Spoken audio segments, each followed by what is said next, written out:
que entonces ya vieron cavidad oral, ¿cierto? También vieron la clase previa de paredes, peritoneo, todo. No. Ah, bueno. Les preguntaba eso porque hay una cosita de peritoneo que vamos a mirar ahora, pero entonces si no la han visto no importa, la conceptualizamos. Ok, muchachos. Ah, esta es una fotografía que me tomaron a mí la otra vez que me puse bravo por un examen que no me contestaron adecuadamente. Entonces, listo. Ok. De todos modos, el respiratorio, ustedes ya habían visto, digamos, alguna relación importante de la faringe con la laringe el semestre pasado, porque obviamente comparten vías, la parte respiratoria. Pero sin embargo, vamos a priorizar aquí entonces el concepto de faringe. Faringe, esófago y estómago. Como parte del tubo digestivo, la faringe, pues aquí tenemos una imagen inicial que nos muestra el complejo. La faringe se continúa con el esófago atraviesa el diafragma, un orificio en el diafragma que se llama el hiato esofágico del diafragma, tiene una pequeña porción abdominal que los libros describen de 1 centímetro aproximadamente, pero lo que uno ve por lo menos en los cadáveres es que siempre es más o menos 2,5 centímetros, y luego se continúa con una dilatación, una ampolla que se llama el estómago, que inclusive en la nomenclatura moderna internacional proponen el cambio del nombre por ventrículo, en el sentido de que ventrículo significa literalmente cavidad. No, ok, puede que ese nombre aplique más adelante, puede que no. Tres estructuras que hacen parte del tubo digestivo. Esta gráfica me sirve para mostrar algo anticipándome un poquitico al esófago, si bien obviamente vamos a comenzar por la faringe. Y es que el esófago en su recorrido tiene 3 estrechamientos normales. Lo que pasa es que no hay una gráfica más adelante que lo muestre. 3 estrechamientos normales. El primer estrechamiento es cuando la faringe termina, como si la faringe fuera este micrófono y la puerta fuera el esófago. Cuando la faringe termina, que tiene una forma ligeramente a modo de embudo hacia abajo, entonces luego comienza el esófago, pero el esófago se dilata un poquitico y continúa dilatado. Es decir, desciende la faringe, se forma un cuellito, aparece el esófago, luego se dilata y sigue el tubo dilatado hacia abajo. Ese es el primer estrechamiento normal del esófago. El segundo estrechamiento normal del esófago, que aquí está muy bien demarcado en el dibujo, es cuando se cruza en su camino con el bronquio izquierdo y el callado de la aorta. Ustedes recuerdan que, bueno, ahora vemos esa relación anatómica, el callado de la aorta y el bronquio izquierdo. Y el tercer estrechamiento es cuando atraviesa el hiato esofágico del diafragma. Ustedes recuerdan que el diafragma tiene 3 orificios, 3 forámenes, pero que realmente se llaman hiatos.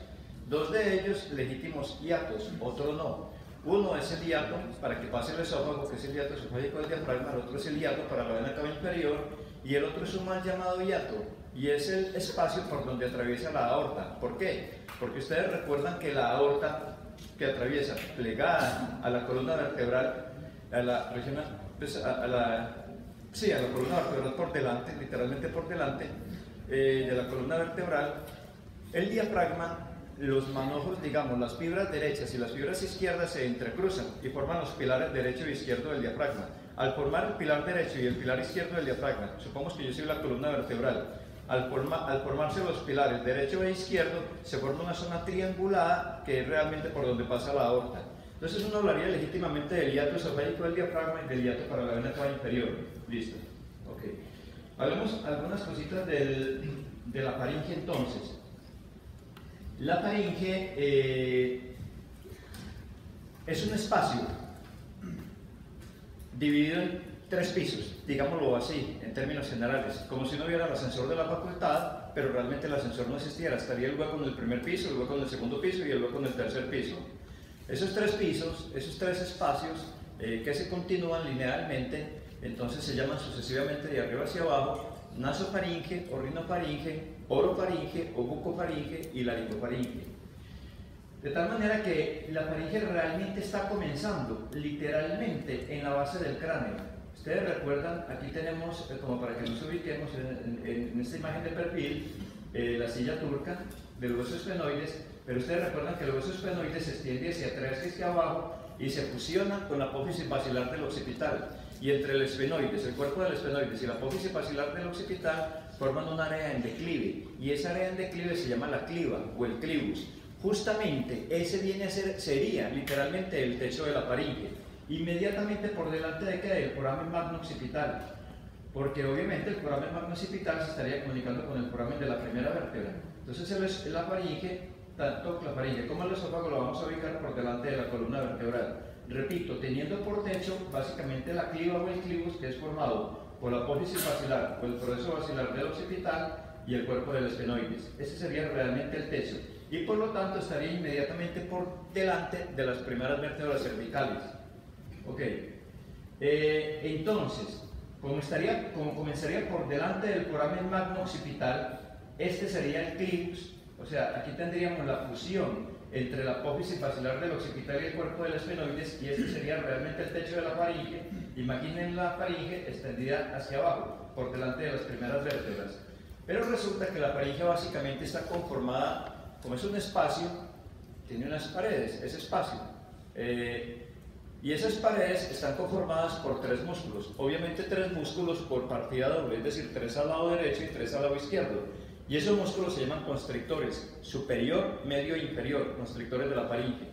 Los 3 músculos hacia atrás, supongamos que mis manos sean los 3 músculos, obviamente hacia adelante el espacio está abierto, pero los 3 músculos hacia atrás se unen. Los 2 constrictores superiores, los 2 constrictores medios y los 2 constrictores inferiores. Se unen atrás, pero se unen a través de un rapé, es decir, un cordón fibroso que presta como el servicio de inserción de esos 3 constrictores derechos con los 3 constrictores izquierdos.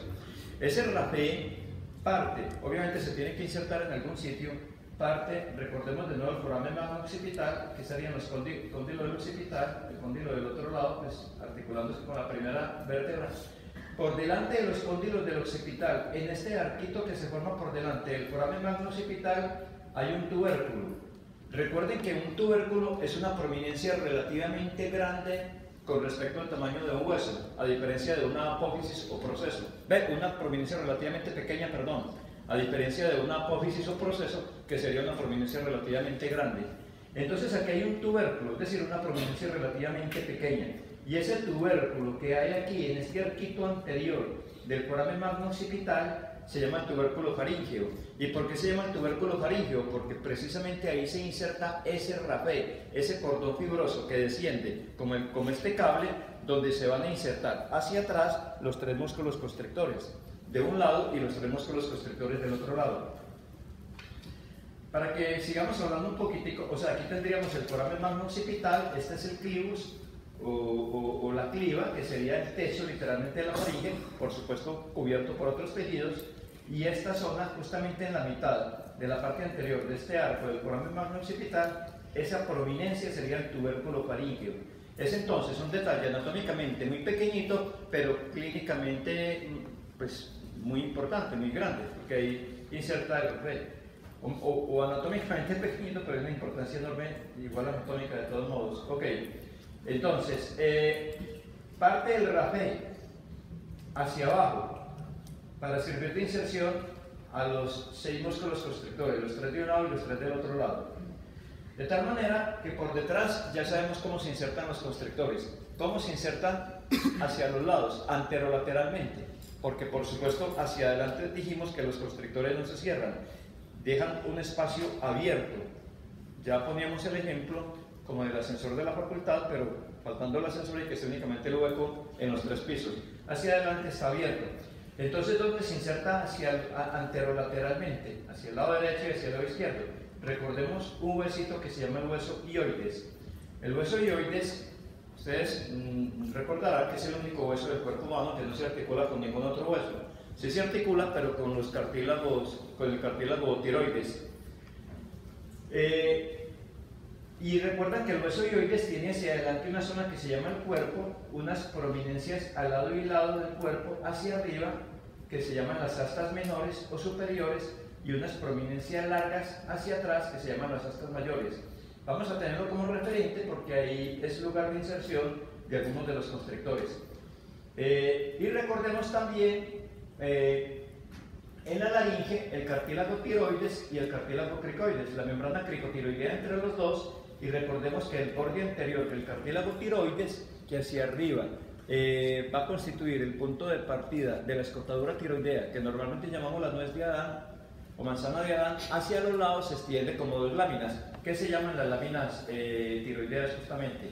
Las vamos a tener en cuenta porque son lugares de inserción, las láminas tiroideas y la parte lateral del cartílago cricoides, y por supuesto en cierta forma la membrana cricotiroidea.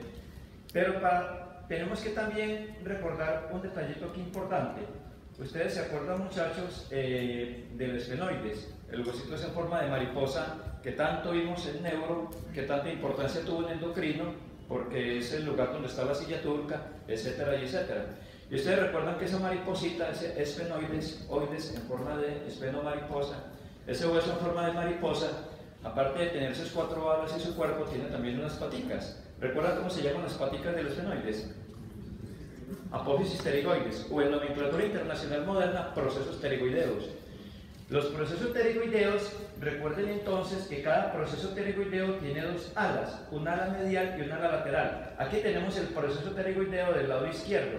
Esto sería el ala medial, en el fondo vemos el ala lateral, y recuerden que del ala medial del proceso pterigoideo pende una prominencia que se llama el uncus, ámulo o gancho pterigoideo, como lo quieran llamar, uncus, ámulo con H, o simplemente gancho pterigoideo. Todos términos traducen lo mismo, gancho. Ok, el gancho pterigoideo, o el uncus, o el ámulo, como lo quieran llamar. Entonces, ese uncus es una prolongación hacia abajo del ala medial del proceso pterigoideo. Y recuerden que entre el ala medial y el ala lateral está la fosa pterigoidea. Ok, ¿por qué es importante eso? Por lo siguiente. Miremos aquí de nuevo el ala medial y el ala lateral. En este lado, el ala lateral y el ala medial. Y entre los dos, la fosa pterigoidea. Recordemos ese uncus, que es una prominencia del ala medial. Ese uncus, ese ganchito. ¿Por qué? Porque de este ganchito sale un cordón fibroso, un ligamento. Algunos lo llaman rapé, en algunos textos lo llaman rapé, pero estrictamente hablando un rapé estaría más en la línea media, pero bueno, algunos textos lo llaman rapé, llamémoslo así, un rapé. Y ese rapé o ese ligamento que lo llaman otros, parte del uncus o gancho pterigoideo hacia la mandíbula.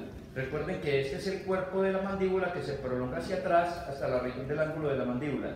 Entonces, ese gancho, ese ligamento va a comunicar el gancho del ala medial del proceso pterigoideo con la mandíbula, con la cara interna del cuerpo de la mandíbula, con la mandíbula.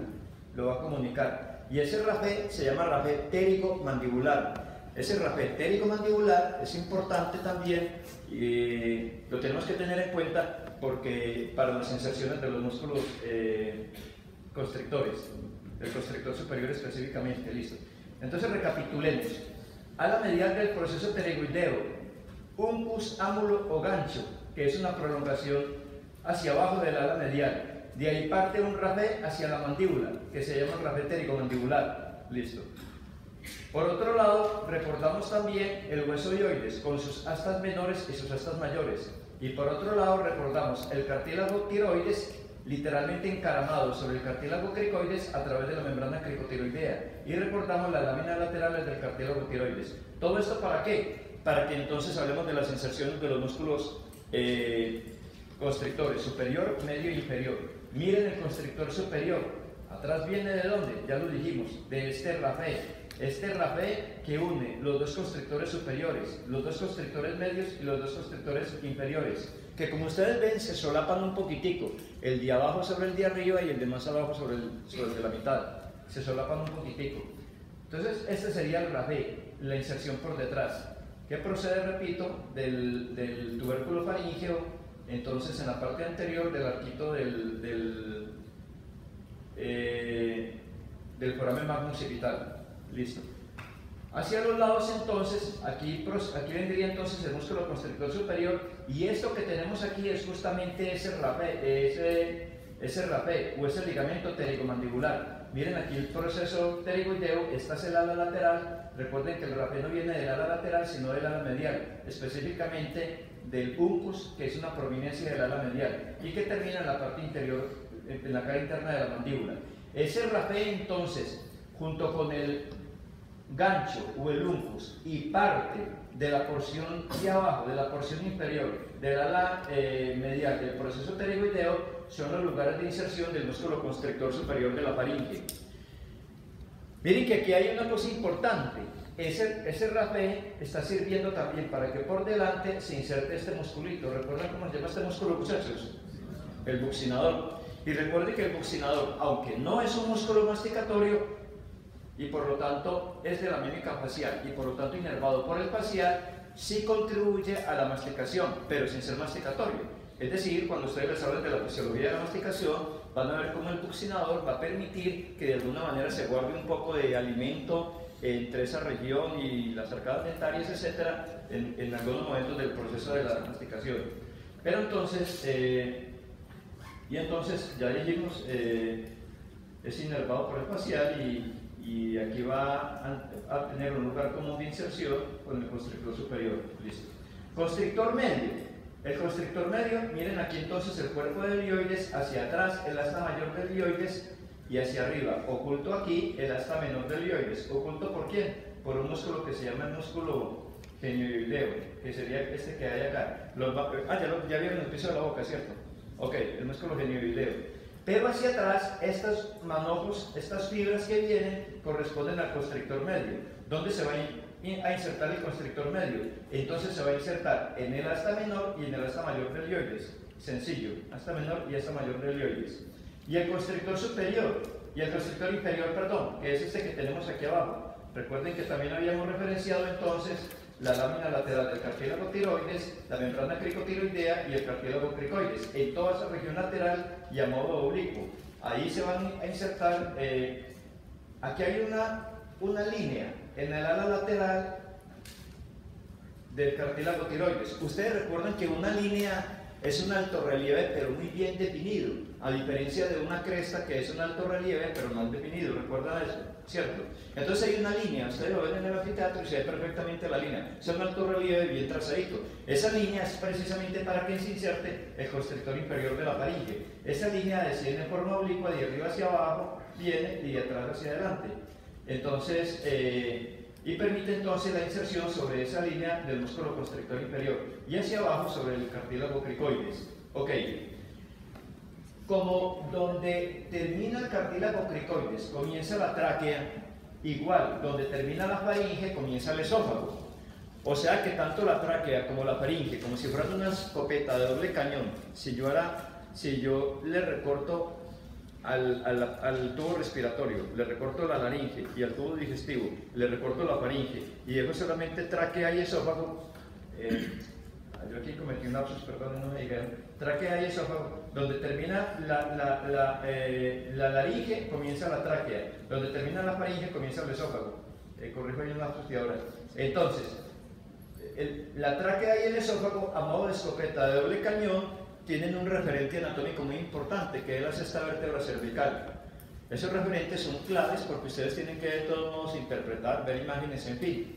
Entonces, ¿dónde comienza la faringe? Perdón, ¿dónde comienza el esófago y dónde comienza la tráquea? Obviamente donde termina la faringe y donde termina la faringe. ¿Y eso dónde ocurre? Por detrás, a nivel de la sexta vértebra cervical. Ok, entonces de ahí para abajo sigue la sexta vértebra cervical. ¿Listo? Perdón, de ahí hacia atrás tenemos la sexta vértebra cervical. Listo, ok. Bueno. Dijimos que la faringe termina en forma un poquitico como de embudo.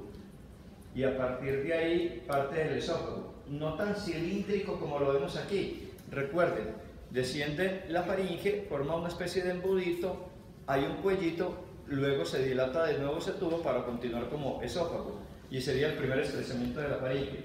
Ese lugar donde termina la faringe está reforzado por otro musculito, no sé si lo tendremos por acá, y ese otro musculito que es un músculo circular, como si hiciera las veces de un esfínter, no sé realmente qué tan eficiente en términos fisiológicos, se llama el músculo cricofaríngeo. Obviamente porque por delante tiene el cartílago cricoides, el músculo cricofaríngeo.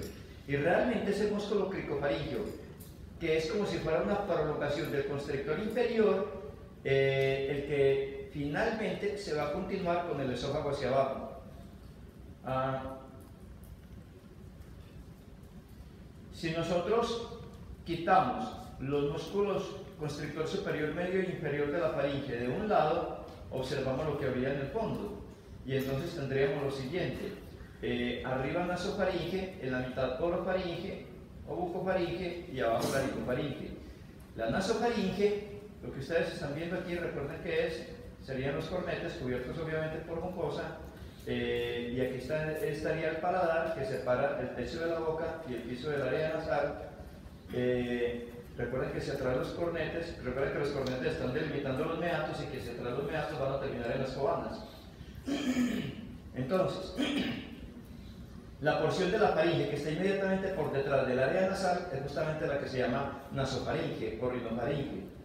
La porción que está justamente por detrás del área oral es la que se llama orofaringe o bucofaringe, y la que está detrás de la laringe es la que se llama laringofaringe. O sea, detrás de, nasofaringe, orofaringe y laringofaringe. Detrás de y detrás de. ¿Cómo se dan estos límites? Vamos, bueno, pero antes de eso, hablemos aquí un poquitico de algunas relaciones anatómicas y unos detalles importantes. Como todo, es fundamental tener en cuenta las cadenas ganglionares. Recuerden, muchachos, que esto que llamábamos antes ganglios linfáticos, ahora en la nomenclatura internacional moderna no se llaman ganglios, se llaman nodos, para diferenciarlo de los ganglios nerviosos, para que no haya confusión. Entonces, de ahora en adelante, en vez de hablar de ganglios linfáticos, preferiblemente hablemos de nodos linfáticos, que es el nombre correcto en la nomenclatura internacional moderna. Okay. Los nodos linfáticos, hay una cadena de nodos, una cadena linfática muy importante que se adosa sobre la vena yugular interna. Recuerden que la vena yugular interna, junto con la arteria carótida primitiva abajo y luego la carótida interna y el nervio vago, entre los dos, están envueltos por una vaina. Recuerden que vaina traduce literalmente estuche. Están envueltos por una vaina que es una especie de resumen de las fascias de músculos del cuello, y esa vaina se llama la vaina carótida. Entonces, la vaina carótida tiene una relación de vecindad muy estrecha con respecto a la faringe, y de hecho abajo con respecto a la parte alta del esófago. Y recuerden que esa vaina carótida está en la parte interna del músculo esternocleidomastoideo. Bueno, ¿a qué viene esto? A que sobre un elemento de la vaina carótida, que es la vena yugular interna, la vena yugular externa estaría por fuera del esternocleidomastoideo, a un elemento de la vaina carótida, que es la vena yugular interna, hay una cadena ganglional, pero ya sabemos que los vamos a llamar en vez de ganglios nodos, y esa cadena de nodos linfáticos se extiende desde arriba y, digamos, adosada a esta parte del recorrido de la vena yugular interna. Recuerden que la vena yugular interna emerge de la base del cráneo por el foramen yugular o foramen rasgado posterior, que es lo mismo, ¿no? Ok. Pero ustedes se acuerdan, muchachos, de un músculo que se llama el músculo un músculo que viene de la ranura digástrica en la raíz del proceso mastoideo del temporal, la ranura digástrica, y que tiene dos vientres separados por una intersección tendinosa. Tiene un vientre entonces posterior y un vientre anterior, y que el vientre anterior se está pegando del cuerpo de la mandíbula y contribuye a jalonar la mandíbula para la apertura de la boca. Recuerden que el principal factor para la apertura de la boca es la gravedad, pero igual ayudan los músculos miloioideo y el músculo y el digástrico. Entonces, esa intersección tendinosa del vientre, entre el vientre anterior del digástrico y el vientre posterior del digástrico, se cruza en algún momento con la vena yugular interna, de tal modo que a ese nivel se ubica un nodo linfático muy importante, que se llama el yugulodigástrico, porque está en ese cruce entre el músculo digástrico y la vena yugular interna. Ese nodo yugulodigástrico arriba es el primero, digamos, si los contamos de arriba para abajo, de una serie de nodos más pequeñitos, hasta que vuelve a encontrarse, esa cadena termina en otro nodo otra vez grande abajo, y abajo justamente en un cruce de otro músculo que también es un digástrico, pero que no se llama digástrico, que se llama el homoioideo, que es un músculo que también tiene dos vientres, uno posterior y uno anterior, uno que viene del omóplato o la escápula y otro que va a parar al hueso ioides y se llama el homoioideo. Entonces, donde se cruza el músculo homoioideo con la vena yugular interna, ahí hay otro nodo linfático muy importante, que es el yugulo homoioideo. Entonces, yugulodigástrico arriba y yugulo homoioideo abajo. Entre esos dos nodos linfáticos, el de arriba y el de abajo, se va a construir esta cadena de nodos linfáticos que va a recibir la linfa, por supuesto, pues de la faringe y de todas esas estructuras vecinas que hay allí. Bueno,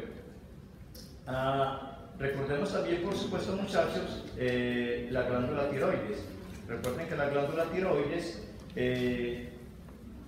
se pega lateralmente al esófago y a la tráquea, porque los lóbulos laterales de la glándula tiroides descienden hasta el nivel del sexto anillo traqueal. Y como la tráquea desciende acompañada por el esófago por detrás, entonces también hay una relación anatómica muy importante con el esófago, la glándula tiroides. Bueno, ok.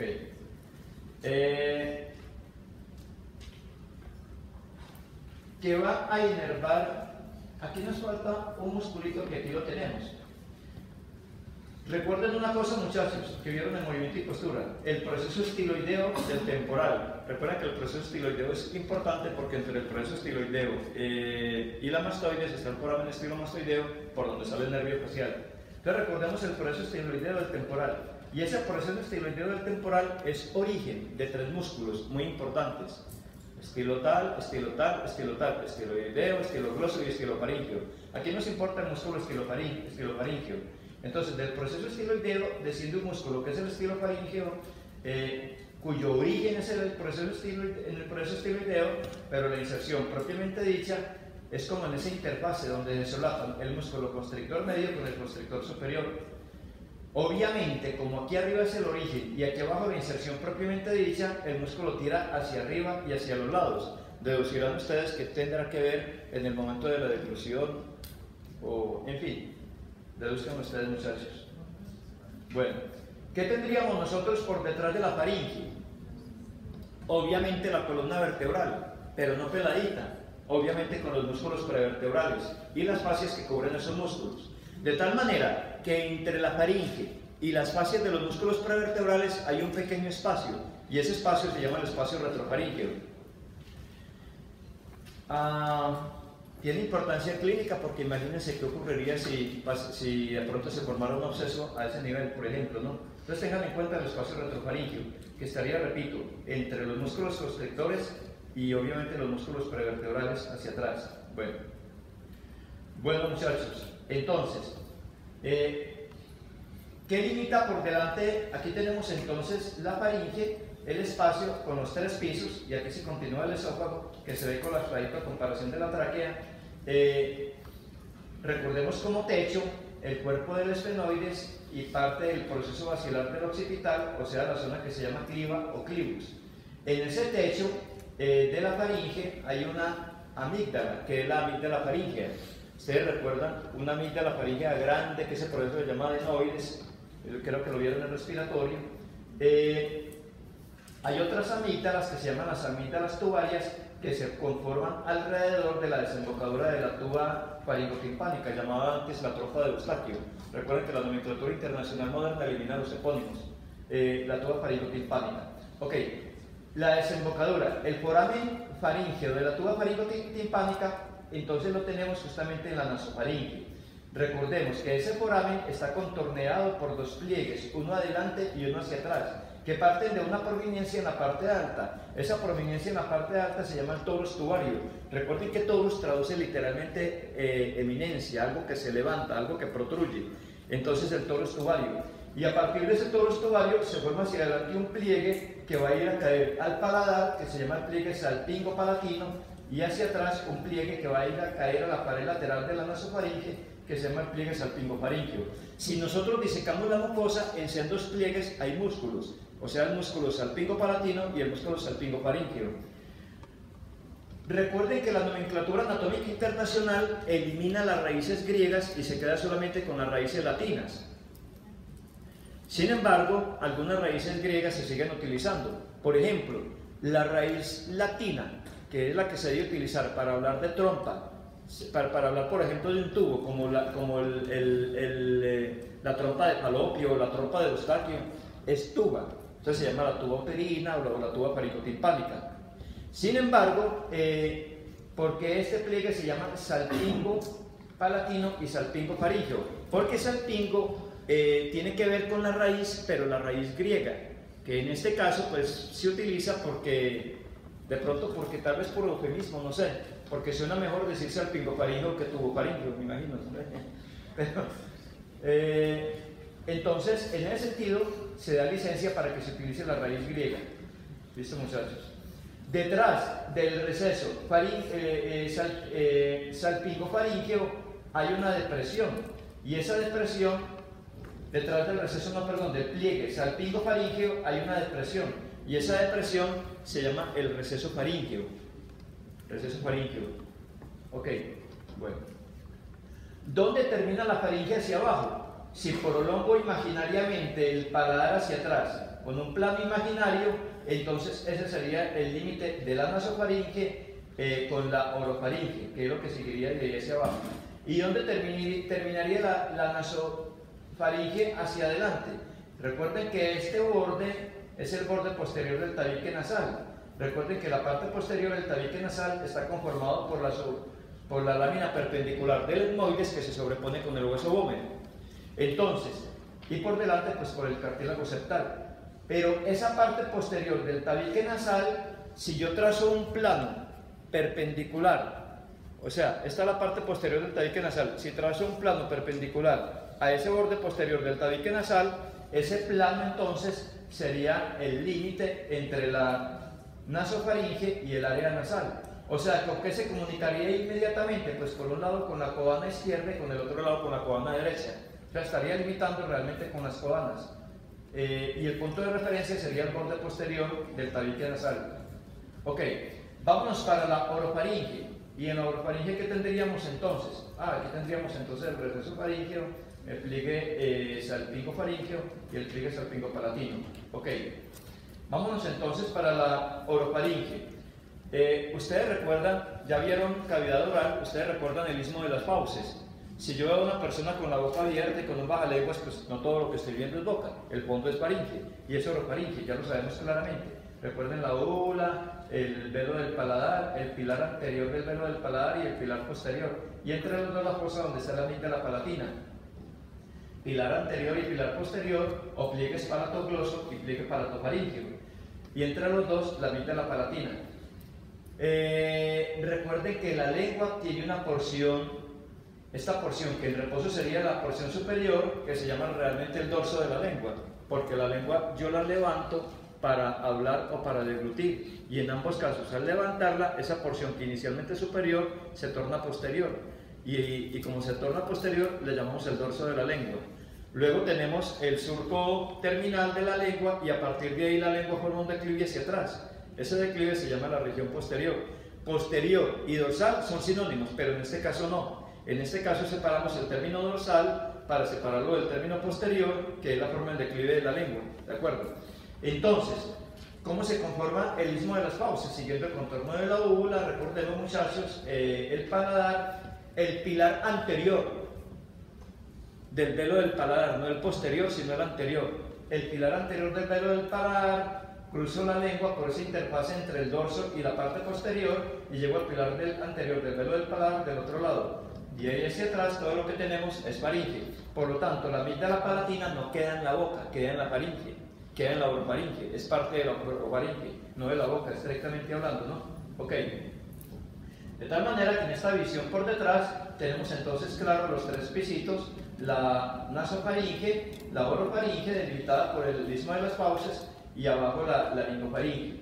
La laringofaringe sería la única que tiene una barrera hacia adelante, que sería la cara posterior de la laringe. Como aquí protruye la laringe formando un alto relieve, entonces hacia los lados se forman unas depresiones. Esas depresiones parecen unas peritas invertidas, por lo tanto se llaman los recesos piriformes. Receso piriforme en un lado y receso piriforme del otro lado.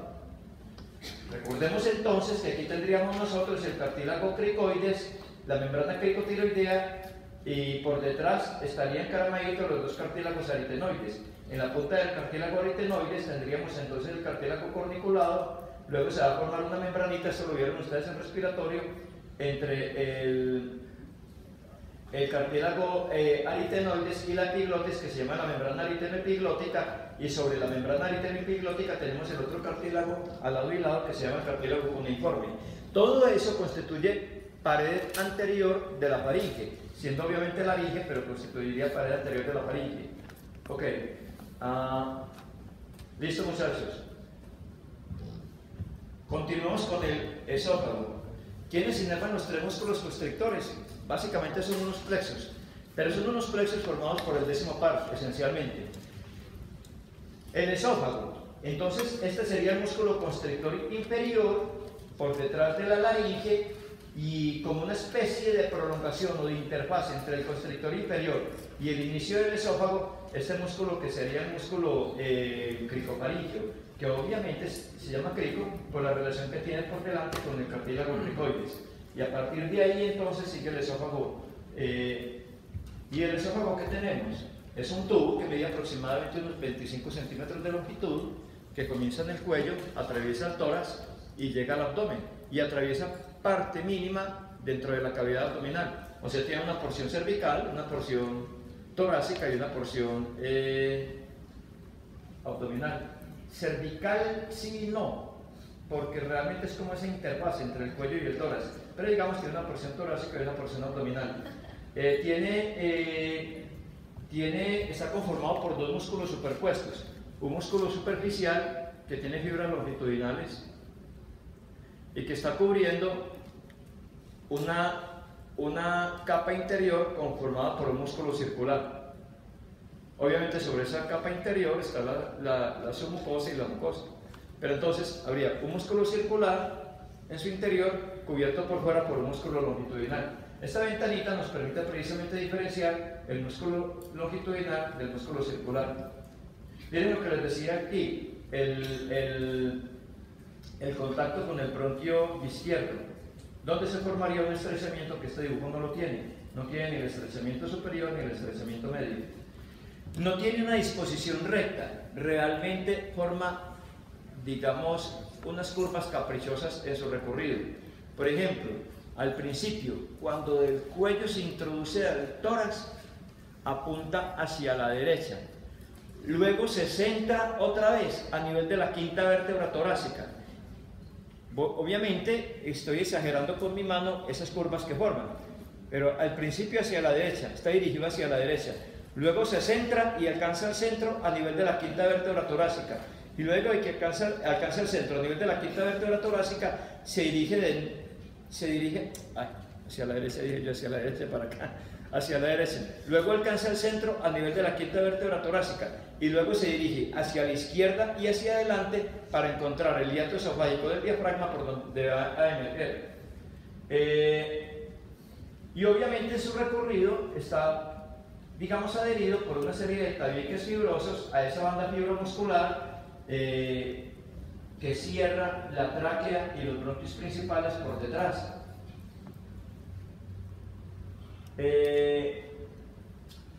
Tiene entonces como relaciones anatómicas importantes la tráquea por delante, el bronquio izquierdo por delante.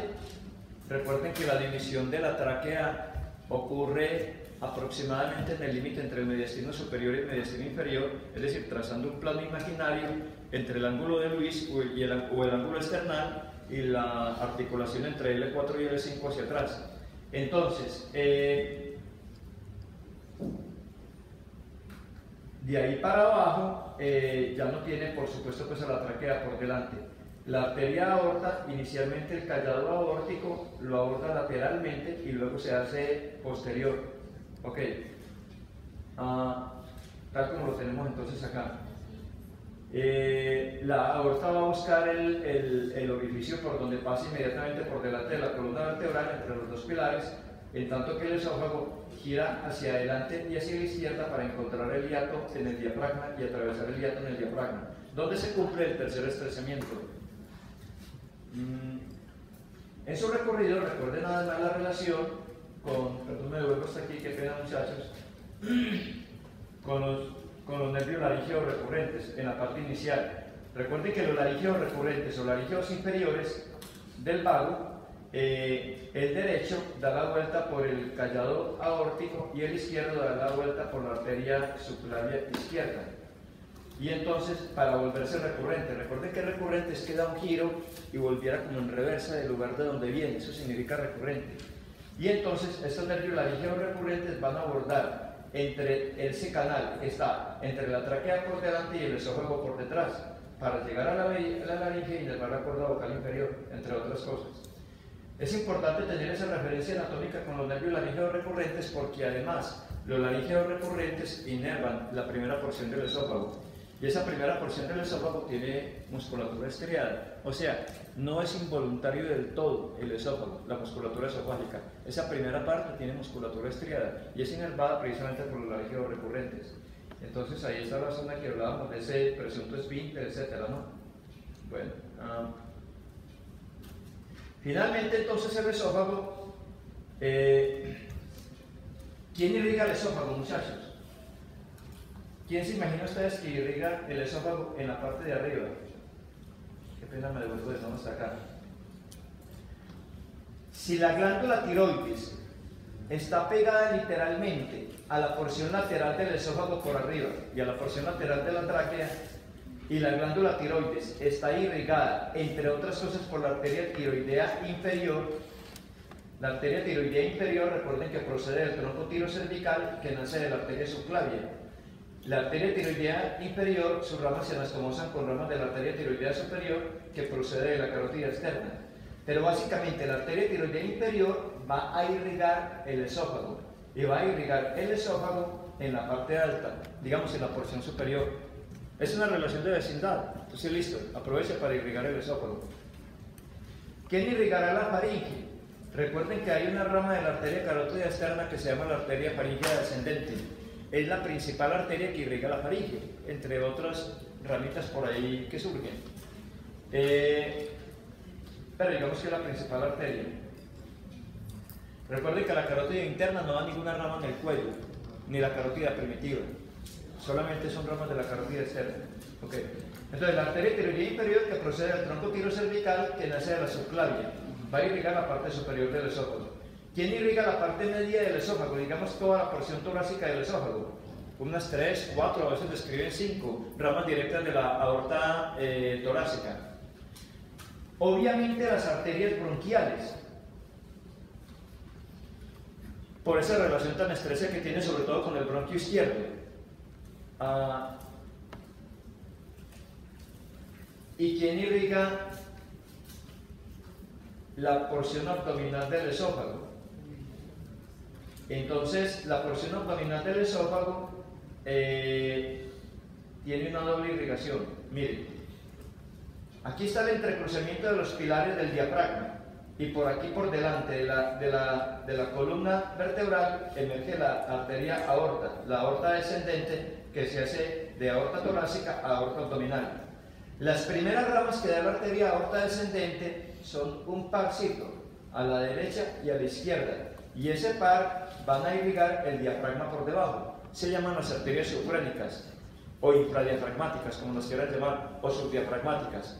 El nombre más común, subfrénicas. La arteria subfrénica izquierda, al irrigar el diafragma por debajo, se encuentra inmediatamente con la porción abdominal del esófago, que no estaría tan lejos como en el dibujo, es un defecto del dibujo.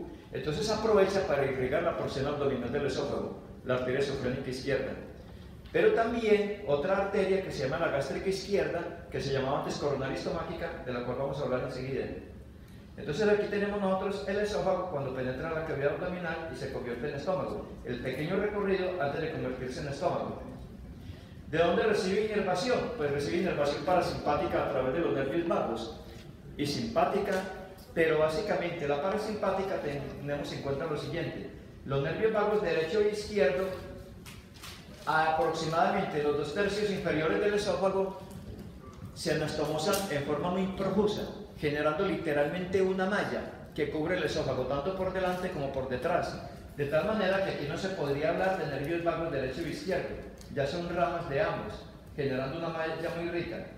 Esa malla atraviesa junto con el esófago por el hiato esofágico del diafragma, y al atravesar por el hiato esofágico del diafragma intenta recogerse en dos troncos, un tronco por delante que va a inervar básicamente la región anterior del estómago y un tronco por detrás que va a irrigar básicamente la región posterior del estómago. Entonces ya no se llaman nervios vagos derecho e izquierdo, sino tronco vagal anterior y tronco vagal posterior, producto de esta rica anastomosis. El tronco vagal anterior está formado por los dos vagos, pero fundamentalmente por ramas del vago izquierdo. El tronco vagal posterior obviamente está formado también por los dos vagos, pero fundamentalmente por el vago derecho. Primero se hacía, yo creo que eso hace mucho tiempo que no se hace ya, la cirugía supraselectiva del nervio de la Target. Primero se hacía una cirugía que era una cirugía troncular donde cortaban el tronco vagal anterior para ciertos problemas acidopépticos. Eso traía pues problemas, no sé, les hablarán en la parte clínica. Después se seleccionó una rama muy grande de ese tronco vagal anterior que se llamaba el nervio de la Target. Entonces se hacía una cirugía que se llamaba cirugía selectiva del nervio de la Target. Les hablarán de eso. Que es una rama terminal del tronco vagal anterior, una rama terminal muy importante. Pero imagino que ese procedimiento ya no lo hacen, no sé si estarán desusos o del todo, no sé realmente. Ok.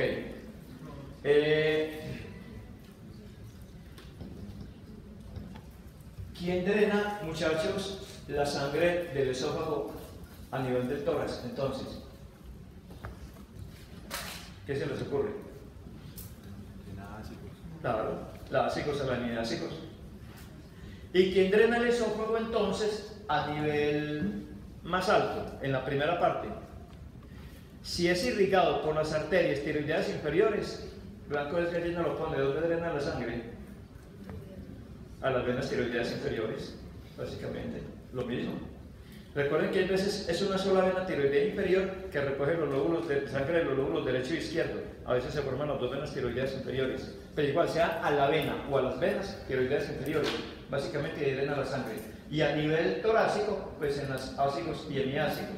Y a nivel abdominal, en una vena que se llama la vena gástrica izquierda. De todo eso vamos a verlo ahorita. Listo, el paso, este sería el tronco vagal anterior, que se resume de ese enmayado que corresponde a las anastomosis de los vagos derecho e izquierdo. Este sería el tronco vagal anterior, y entonces aquí tenemos nuestro estómago. Porción abdominal del esófago. La silueta la silueta derecha se continúa con algo que se llama la curvatura menor del estómago. La silueta izquierda se continúa con algo que se llama la curvatura mayor del estómago. Entonces el estómago básicamente es una dilatación de ese tubo digestivo y una dilatación, una cavidad, una dilatación literalmente traduce ventrículo.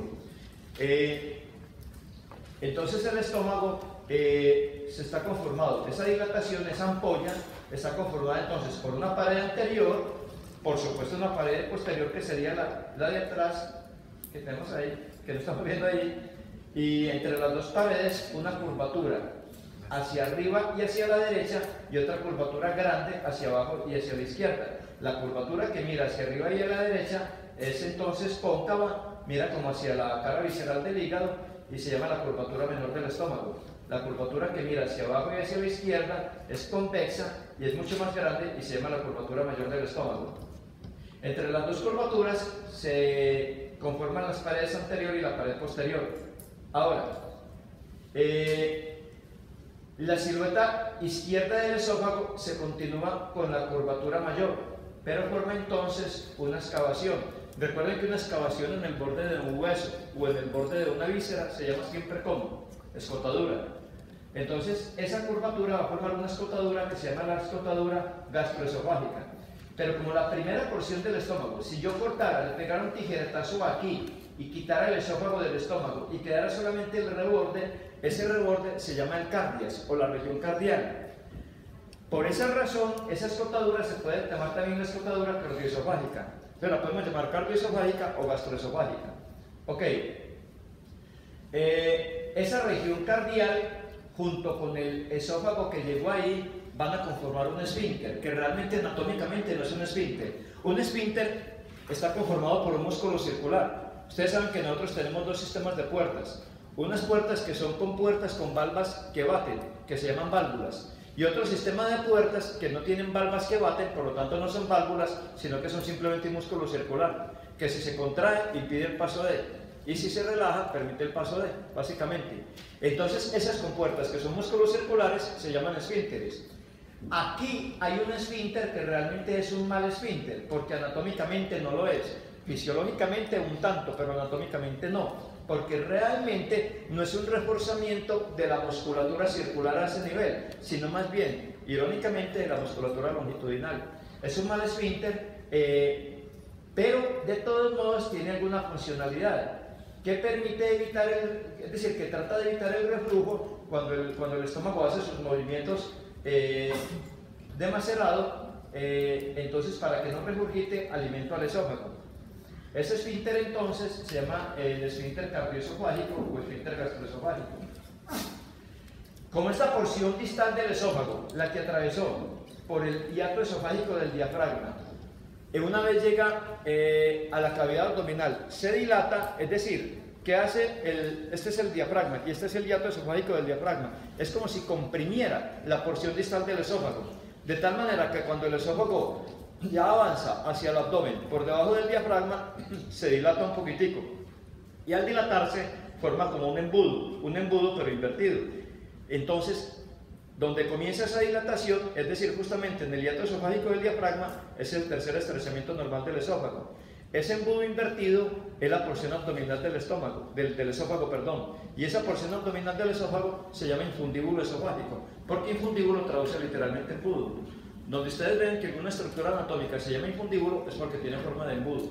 Entonces, ese sería el infundíbulo esofágico, esa porcioncita, que repito, los libros la describen como de 1 centímetro de longitud, pero uno, obviamente no es lo mismo de un cadáver que un ser vivo, pero no es cadáver, se ve realmente mucho más larga. Pero sí se nota claramente, y lo pueden ver ustedes en las prácticas, esa forma como de embudo invertido. Ok. Siguiendo la curvatura menor del estómago, nosotros encontramos que hay una angulación. Y ustedes saben que una angulación que se forma en el borde de algo se llama incisura. Entonces hay una incisura. Y esa incisura que está en la curvatura menor del estómago, esa incisura está marcando el límite para algo. Si trazo una línea imaginaria vertical hacia abajo, entonces me está separando esta porción que sería el cuerpo del estómago con esta porción que es la región pilórica. No el píloro es una cosa diferente a la región pilórica. La región pilórica tiene varias cosas, entre otras el píloro. Entonces me estaría separando la región pilórica del cuerpo del estómago.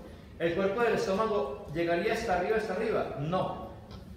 Si yo trazo una línea imaginaria desde la desembocadura del esófago, de la parte izquierda de la desembocadura del esófago, o sea, donde se va a conformar la escotadura cardioesofágica o gastroesofágica, de la parte izquierda, trazo una línea imaginaria horizontal hacia la izquierda, entonces lo que encuentro por encima de esa línea se llama el fundus gástrico o el fondo del estómago. Se llamaba antes, pero es un nombre antiguo, por si lo ven en libros, la tuberosidad mayor. Un nombre pues horrible que no tiene nada que ver. Entonces el fundus gástrico o el fondo del estómago. Y por debajo de esa línea el cuerpo del estómago, que se extendería entonces desde esa línea imaginaria hasta la otra línea imaginaria donde está esta incisura en la curvatura menor del estómago. Lo que continúa aquí se llama la región pilórica, que va a terminar en un esfínter, ese sí, muy eficiente, porque es un fuerte reforzamiento de ese músculo circular. Un esfínter muy eficiente que se llama el esfínter pilórico. Y ese esfínter pilórico suele estar cerrado mientras el alimento está sometido a los movimientos de macerado, al peristaltismo del estómago y digamos, la unión con los jugos gástricos, el ácido clorhídrico, la pepsina, en fin, para formar una sustancia que se llama el quimo. El nombre de píloro es un nombre muy hermoso, ¿por qué? De ahí del píloro se continúa el tubo digestivo con el intestino delgado. La primera porción del intestino delgado que se llama el duodeno, y la primera porción del duodeno, que es una porción móvil, libre, es la que está limitando justamente con el píloro, que es la parte final del estómago. Píloro es una palabra que traduce literalmente portero, centinela, y es un nombre muy hermoso porque el píloro actúa como un portero. Se dilata un poquitico cuando el alimento se ha transformado pues ya en quimo, es decir, ya ha sido sometido a los jugos gástricos, al macerado y se convierte en una sustancia homogénea, etc. Entonces se dilata un poquitico para que salga una muestrica de ese quimo al duodeno. Entonces las paredes del duodeno la prueben y conversan entre las células y le dicen a la otra, ¿viste? Oye, querida, a esto le falta, esto está como muy engrasado. Dice la otra, no, y mira que está como muy ácido también. Entonces conversan entre las células y en esa conversación que tienen, cuando prueban, dicen sí, tal cosa, entonces van a comenzar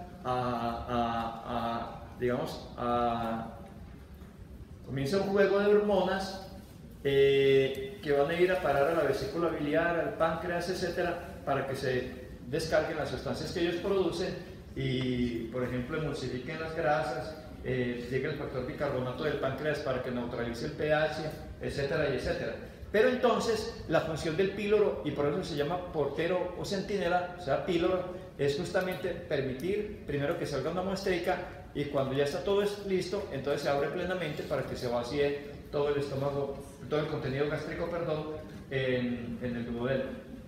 Ok, entre el píloro y esta incisura, que se llama la incisura angular, entre el píloro y esta incisura hay una incisura intermedia, que se llama así, incisura intermedia, que si trazamos una línea imaginaria también transversal en esa región pilórica, nos está separando esta primera parte de la región pilórica que se llama el antro pilórico, de una segunda parte que se llama el conducto pilórico. El antro pilórico es más dilatado y más en forma de embudo, el conducto pilórico es más cilíndrico.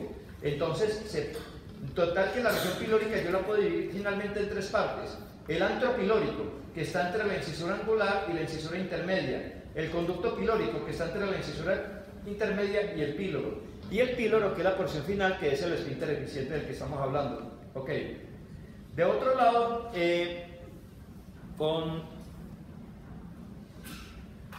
estaba corriendo mucho y tenemos mucho tiempo. De otro lado, entonces vamos más despacio. De otro lado, muchachos, con el estómago vamos a tener en cuenta una cosa. ¿Ustedes todavía no han visto? Sí, perdón. No, mi niña, el píloro como tal es diferente a la región pilórica, ¿vale? Entonces el píloro es la parte final ya del estómago, que es un reforzamiento. El estómago tiene varios tipos de músculos, ya los vamos a ver, pero una de las capas del estómago es músculo circular, como ocurre básicamente en todo el tracto digestivo, que hay una capa de músculo circular, ¿vale? Y esa capa de músculo circular está increíblemente reforzada en la parte distal del estómago, donde termina el estómago. Y al estar increíblemente reforzada aquí, constituye un esfínter muy eficiente. Entonces, es exactamente donde termina el estómago. Aquí es como si, esta hendidura es como si el píloro estuviera contraído, pero es esa franjita ahí, ¿vale? Entonces, diferente a la región pilórica, que sería pues toda la región, ¿no? Entonces sería píloro de atrás hacia adelante, conducto pilórico, canal o conducto pilórico y antro pilórico, ¿de acuerdo? Todo eso es la región pilórica, ¿sí? Bueno, ok. El dibujante, que es Nether, en este caso, son dibujos de Nether, se las ingenió para hacer una cosa muy bella. Colocar aquí una especie de brillo. ¿Y qué está significando eso? Que es que este estómago está forradito por algo, ¿sí? ¿Y qué es ese algo? Bueno, muchachos, como ustedes no vieron la clase todavía de paredes abdominales y peritoneo, vamos a conceptualizar aquí una cosita. Vamos a suponer que estamos en el interior de la cavidad abdominal, ¿vale? Como estamos en el interior de la cavidad abdominal, ¿este techo qué sería? Obviamente el diafragma, ¿cierto? Listo, estamos en el interior de la cavidad abdominal. Pero resulta, muchachos, que la cavidad abdominal está completamente forrada. Vamos a suponer que esa tela donde estamos proyectando es un forro, pero extendamos esa tela a todo lo largo de la pared y está forrando plenamente toda la pared, como si fuera un contact transparente, forrándolo absolutamente todo. Ok, esa telita se llama peritoneo. Entonces ese peritoneo, esa telita blanca que ustedes ven ahí, que es la pantalla, imagínenla forrando absolutamente todo, pero pegándose íntimamente a toda la pared. Y como se pega íntimamente a toda la pared, se llama peritoneo parietal. Pero ese peritoneo va a forrar también lo que hay en el piso. Por ejemplo, este escritorio es el útero, el fondo del útero. Entonces llega, se encarama por encima del fondo del útero y lo cubre. Por ejemplo, allí más adelante se va a encontrar la vejiga, se encarama por encima de la vejiga y la cubre. Cubre absolutamente todo lo que hay, no solo en sentido lateral, sino en el piso. Pero resulta que anatómicamente una pared también es un techo. Entonces ese peritoneo, esa telita imaginaria que está cubriendo todo, también cubre el diafragma por debajo. El diafragma obviamente es un músculo y como músculo tiene una fascia en la región torácica y una fascia en la región abdominal. Una fascia supradiafragmática y una fascia infradiafragmática que es la que mira hacia aquí abajo, hacia el abdomen. Listo. Entonces, como estamos en la cavidad abdominal, ese peritoneo que está cubriendo todo y pegándose a todas las paredes como si fuera un contacto transparente, entonces también asciende y se pega al diafragma. Y se pega al diafragma por debajo, o sea, a la fascia sufrénica y a la fascia sufrénica.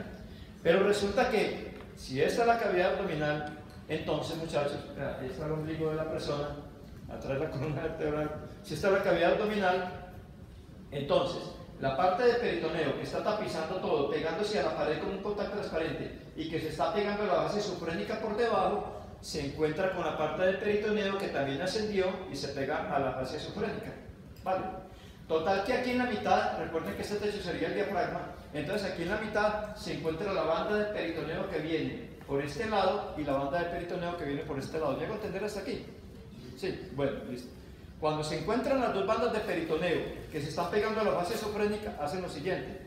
Hola, ¿cómo estás? Bueno, me saludan. Entonces hacen lo siguiente. Las dos bandas cuando se unen, entonces se repliegan y comienzan a descender, ya como una doble banda. Tapizó el diafragma por debajo, tapizó el diafragma por debajo. Cuando se encuentran, las dos bandas se unen y descienden junticas. Cuando descienden junticas, lo primero con lo que se van a encontrar es una víscera compacta muy grande, que es esta, el hígado. Cuando se encuentran con el hígado, entonces las dos bandas se separan de nuevo, para una forrar el hígado por un lado y otra forrar el hígado por el otro lado. ¿Vamos entendiéndonos? Y en la parte de abajo, cuando vean el hígado, van a ver que eso se llama cara visceral del hígado, y en la cara visceral del hígado se vuelven a encontrar las dos bandas. Y cuando se vuelven a encontrar las dos bandas, se vuelven a unir y siguen otra vez junticas. Vamos viendo hasta aquí. Hasta que se encuentran en el estómago. Y cuando se encuentran en el estómago, entonces serían estas dos bandas junticas que vienen del hígado, ¿vale? Cuando se encuentran en el estómago, lo abordan por la curvatura menor. Y cuando abordan el estómago por la curvatura menor, se vuelven a separar. Y una cubre el estómago por delante y la otra cubre el estómago por detrás. ¿Vamos bien? Pero resulta que entonces se vuelven a unir en la curvatura mayor del estómago. ¿Estamos? De tal manera que aquí se están uniendo de nuevo en la curvatura mayor del estómago. Cuando se unen de nuevo en la curvatura mayor del estómago, siguen las dos bandas junticas. Y siguen las dos bandas junticas, junticas, junticas, junticas, la curvatura mayor del estómago, y entonces descienden hasta llegar a la pelvis. Y cuando llegan a la pelvis, vamos a suponer que mi cabeza, no voy a hacer striptease un poquitico, entonces vamos a suponer que entonces aquí estaría la curvatura mayor del estómago. Esta tela de la camisa está representando las dos bandas junticas, ¿vale? Cuando llegan a la pelvis, se doblan las dos bandas y vuelven a ascender. O sea, este paquete aquí que estoy agarrando con la mano serían las dos bandas, las cuatro bandas, las dos que bajan y las dos que se repliegan y suben. ¿Estamos? Y cuando vuelven a subir, se van a encontrar con esto que se llama, que está por detrás, que se llama el colon transverso, que es una porción del intestino grueso que después veremos.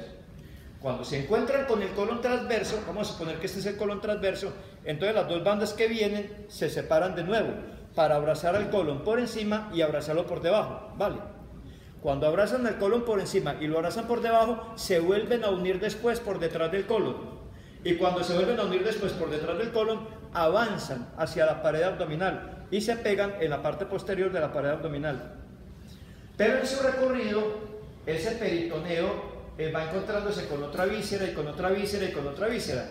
Entonces las dos banditas se encuentran con una víscera, la abrazan, se encuentran por el otro lado, siguen, se encuentran con otra víscera, se separan, la abrazan, siguen por otro lado, se encuentran con otra víscera, se separan, la abrazan, etc. Entonces, ¿qué pasa?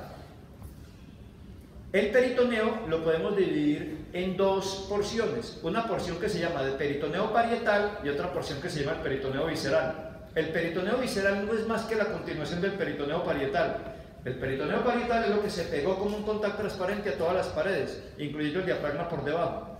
Pero una vez que las dos bandas de peritoneo se encuentran por debajo del diafragma y descienden y comienzan a abrazar vísceras, ya se llama peritoneo visceral, porque están volviendo las vísceras.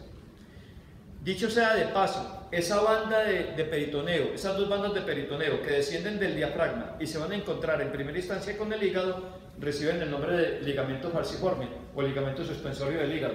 Después lo veremos.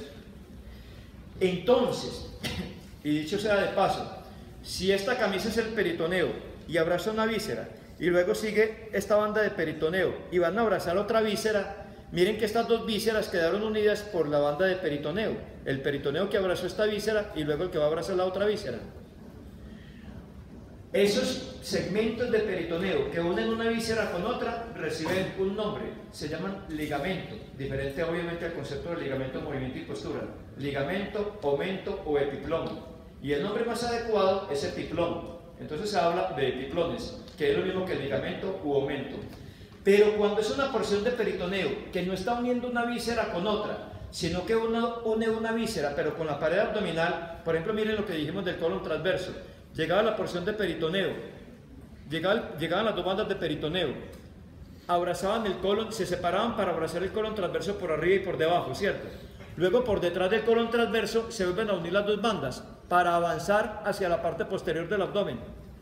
Cuando esas bandas de peritoneo no están uniendo una víscera con otra, sino una víscera con la pared posterior del abdomen, ya no se llama aumento, ligamento o epiplón, sino que se llama meso. De ahí viene el nombre de mesocolon transverso, o sea, una porción de peritoneo pero que lo está uniendo la pared abdominal. De ahí viene el nombre de mesosalpinx, de ahí viene el nombre de mesotal, meso cualquier cosa, ¿cierto? De mesenterio, que es el meso del entero. El intestino delgado, vamos a verlo, es un tubo, como todo el tubo digestivo. Pero tubo tiene varias acepciones. Una de las acepciones de tubo, del término tubo, una de las acepciones, entero tiene varias acepciones, disculpen. Una de las acepciones del término entero es tubo, la otra es pared. O medicamento parenteral, pues a través de la pared. Pero la otra acepción es tubo.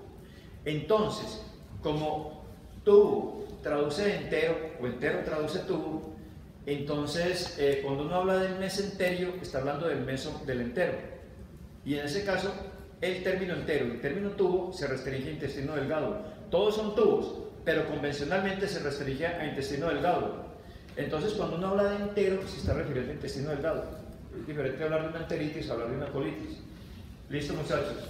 Entonces, ¿qué tenemos aquí? Que esta banda de peritoneo que está uniendo la cara visceral del hígado con la curvatura menor del estómago se llama epiplón, porque está uniendo una víscera con otra. Pero este epiplón tiene un nombre específico, se le llama epiplón menor. Y se le llama epiplón menor no porque sea el epiplón más chiquitico que hay en la cavidad abdominal, hay muchos más pequeñitos, sino porque ya cae a la curvatura menor del estómago, epiplón menor. O epiplón hepatogástrico. De otro lado, una prolongación de ese epiplón que viene del hígado va a abrazar la primera porción del duodeno y se llamaría epiplón hepatoduodenal. Pero entre el epiplón hepatoduodenal y el epiplón hepatogástrico, en términos generales, van a conformar una cosa que se llama el epiplón menor. Y es importante por lo siguiente: detrás de este epiplón menor y detrás del estómago van a ver ustedes en otra clase más adelante que hay un gran espacio. ¿Y por qué se requiere un gran espacio por detrás del estómago? Pues porque el estómago tiene que hacer esto, macerar con fuerza, entonces necesita espacio para moverse. Ese espacio se llama la transcavidad de los epiplones. En el fondo de ese espacio va a estar el páncreas, etcétera y etcétera. Entonces van a haber unas vísceras que se llaman retroperitoneales. ¿Y qué son vísceras retroperitoneales? Que están por detrás del peritoneo, es decir, del peritoneo parietal. Si yo soy, por ejemplo, el riñón y mi cabello es la glándula suprarrenal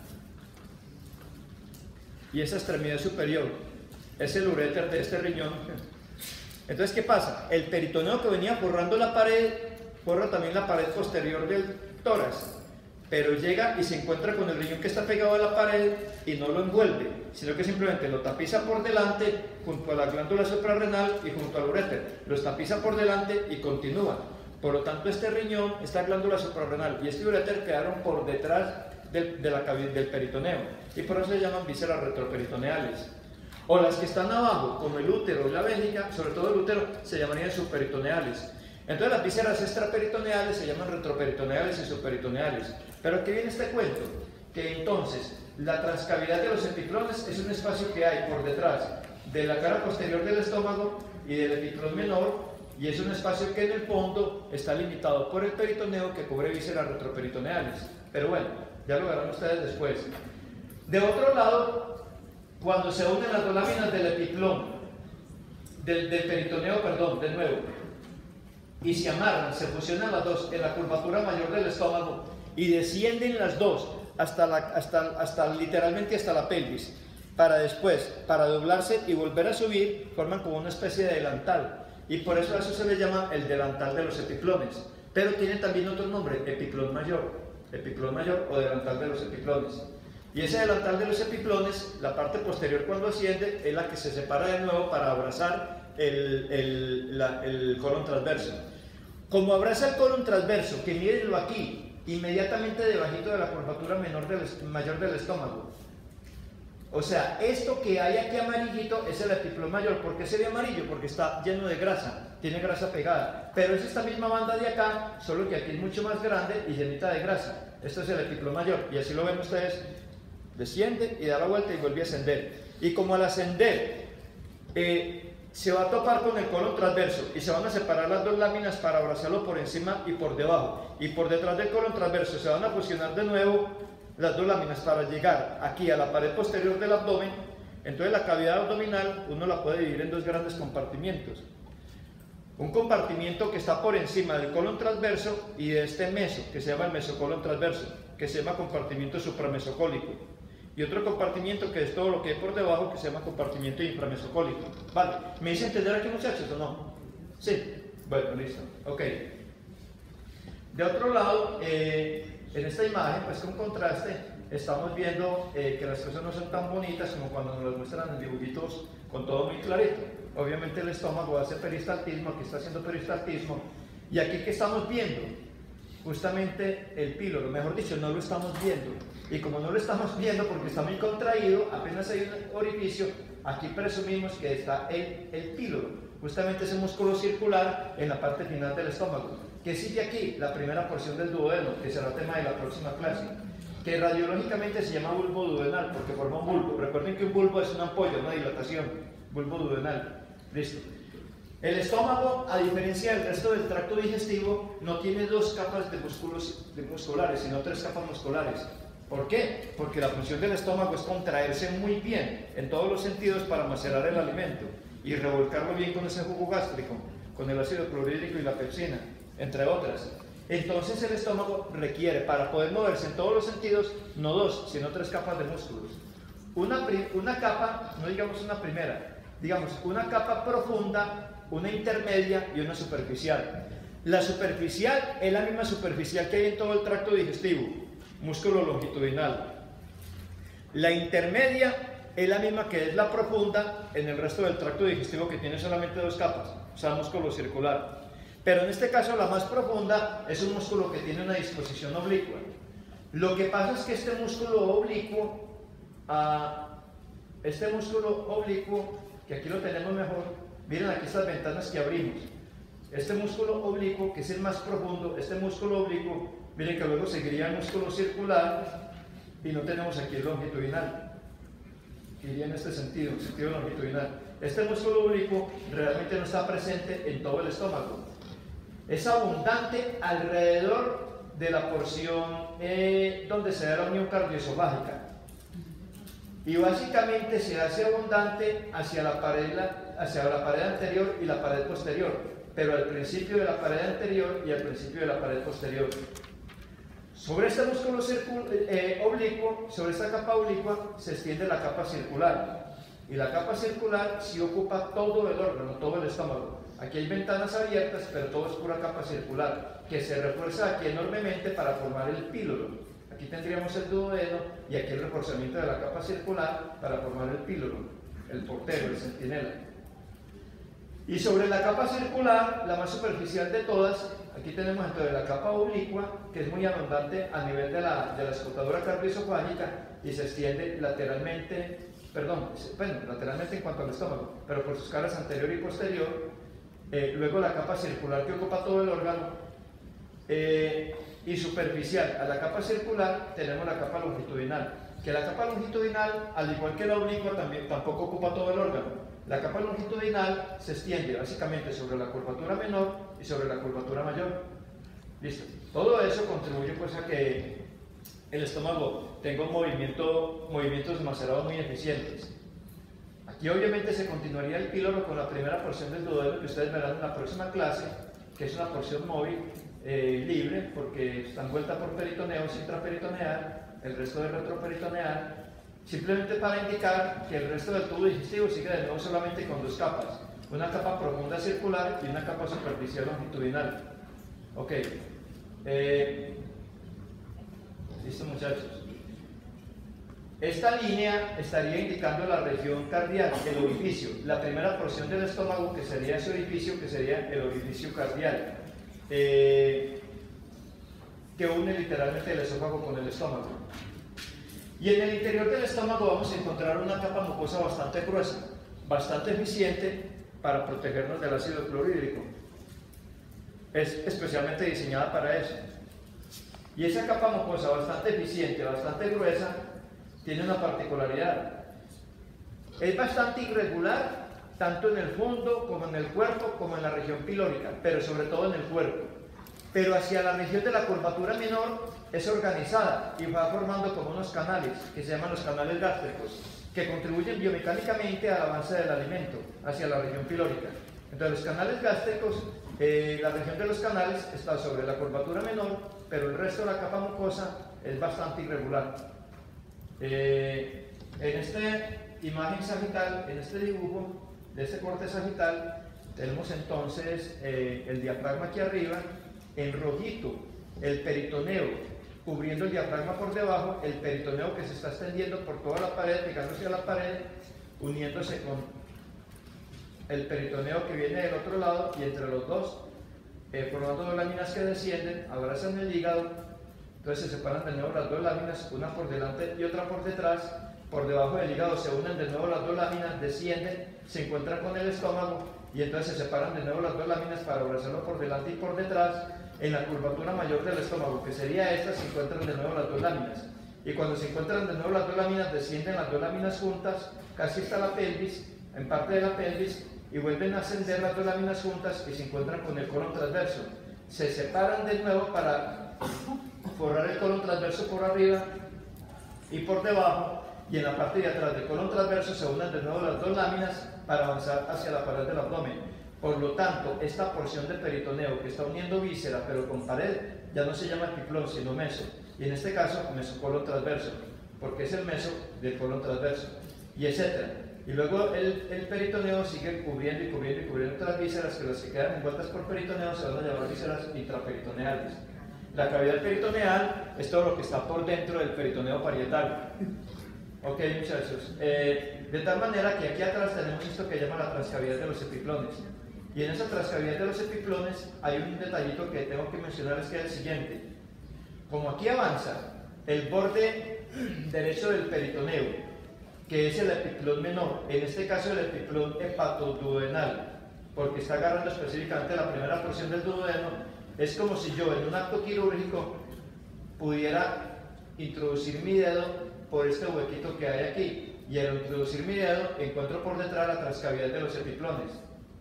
Ese paso entre la transcavidad de los epiplones, que se llama también cavidad peritoneal menor, y el resto, que se llama cavidad peritoneal mayor, este huequito, esa puertica, se llama hiato de Winslow, con W al principio y W al final, hiato de Winslow, y tiene cierta importancia quirúrgica.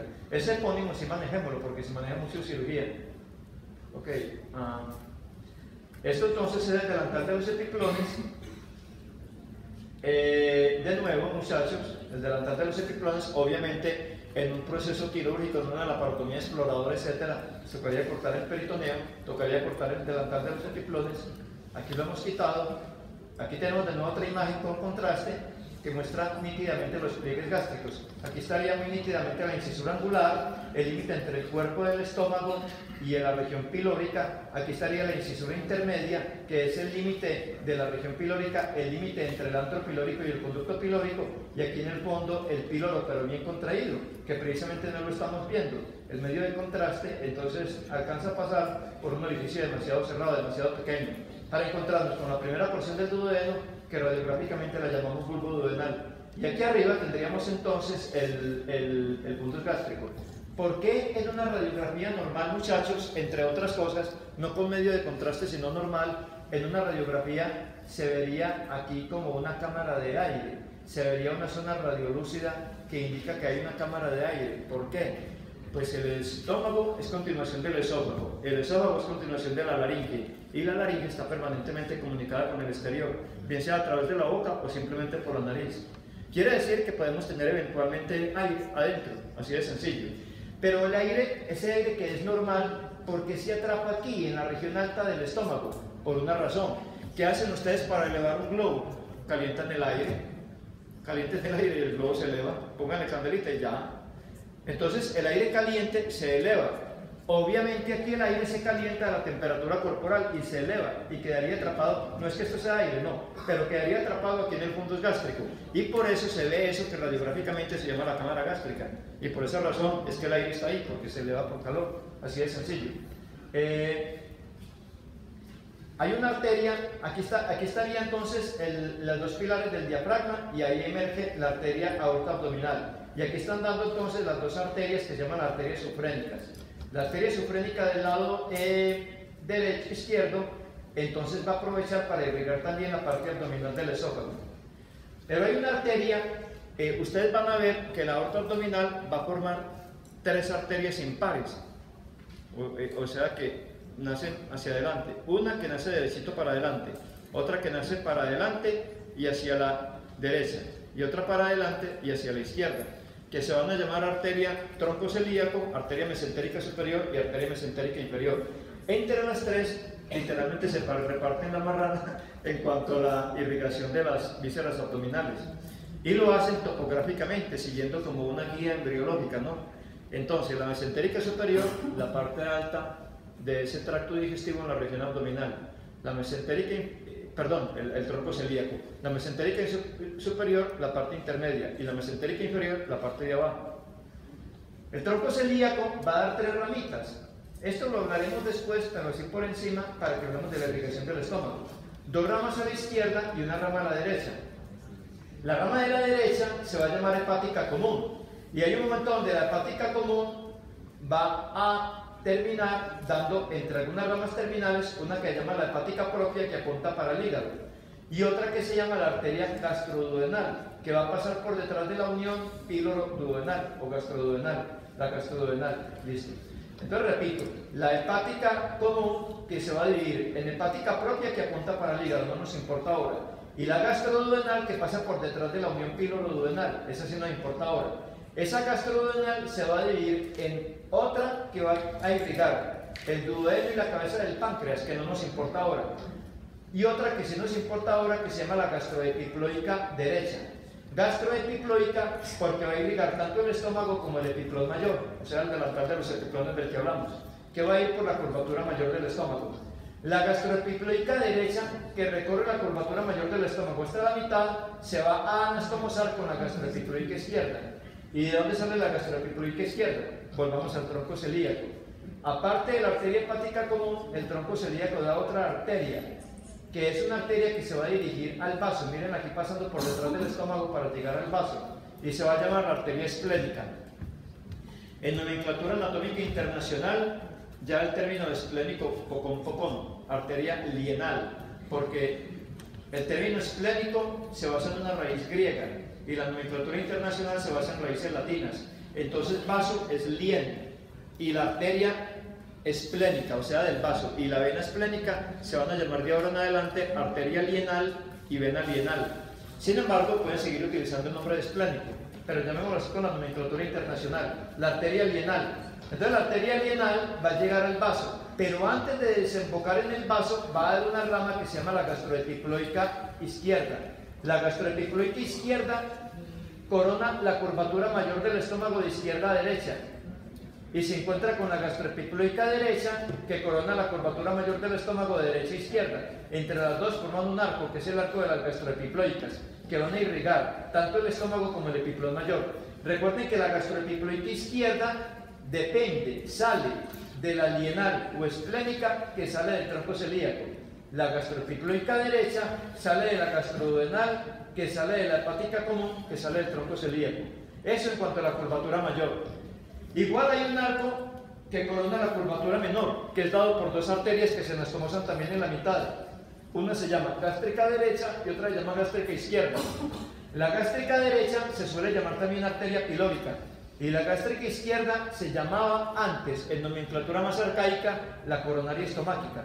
La coronaria estomáquica es la misma gástrica izquierda, pero ojalá grábense el nombre de gástrica izquierda, que es el nombre de la nomenclatura internacional. La gástrica izquierda, llamada antes coronaria estomáquica, entonces sale directamente del tronco celíaco. Entonces son tres ramas del tronco celíaco: la hepática común a la derecha, la lienal a la izquierda y la gástrica izquierda a la izquierda, llamada también coronaria estomáquica. La gástrica izquierda entonces aborda la curvatura menor del estómago de izquierda a derecha y se van a estomosar con la gástrica derecha. ¿Y de dónde sale la gástrica derecha o pilórica? Sale de la arteria hepática propia. Recuerden que habíamos dicho que la hepática común da una rama que se llama la hepática propia. De la hepática propia sale la gástrica derecha o pilórica. Entonces, entre la gástrica derecha y la gástrica izquierda hacen un arco que va a irrigar la curvatura menor del estómago y el epiplón menor. Las gastroepicloicas, la curvatura mayor del estómago y el epiplón mayor. Pero resulta que la gástrica izquierda, como para abordar la curvatura menor del estómago de izquierda a derecha, tiene que ascender hacia arriba y hacia la izquierda, pues ahí se encuentra también el esófago. Entonces aprovecha para surtir de sangre también el esófago. Entonces el esófago abdominal tiene una doble irrigación. Por un lado la arteria gástrica izquierda, la rama esofágica de la gástrica izquierda o coronaria estomáquica, y por otro lado la arteria esofrénica izquierda, es la doble irrigación del esófago abdominal. Ustedes me imagino que les hablarán después de la regionalización del abdomen para que aprendan a ubicar esas vísceras. Y antes de esta última, entonces, el esófago abdominal, la sangre de donde drena a una vena que se llama la gástrica izquierda. Esa vena gástrica izquierda va a ir a parar a un sistema venoso que se llama el sistema venoso portal. Es muy importante que la tengan en cuenta porque cuando hay una hipertensión portal, cuando el estómago, disculpen, el hígado está fibrosado, cuando hay una cirrosis, algo por el estilo, y la sangre le cuesta trabajo entrar al hígado, entonces la sangre se represa. Y al represarse, se va a represar la sangre venosa de la parte abdominal del esófago porque va a drenar en el sistema. Y al represarse, se van a producir varices esofágicas que eventualmente se pueden romper y producir la muerte por hemorragia. Un profesor mío de medicina interna en la Facultad de Medicina era alcohólico y murió en un baño de sangre, ahogado en un baño de sangre porque se le rompieron varices esofágicas. Muy triste el caso. Y era profesor de medicina interna. Y un excelente profesor, y de edad, pero el trayito nunca lo pudo abandonar. O más bien, él nunca pudo abandonar el trayito. Un matrimonio perfecto. Ese es un matrimonio hasta la muerte. Entonces, muchachos, y este amigo es Ham.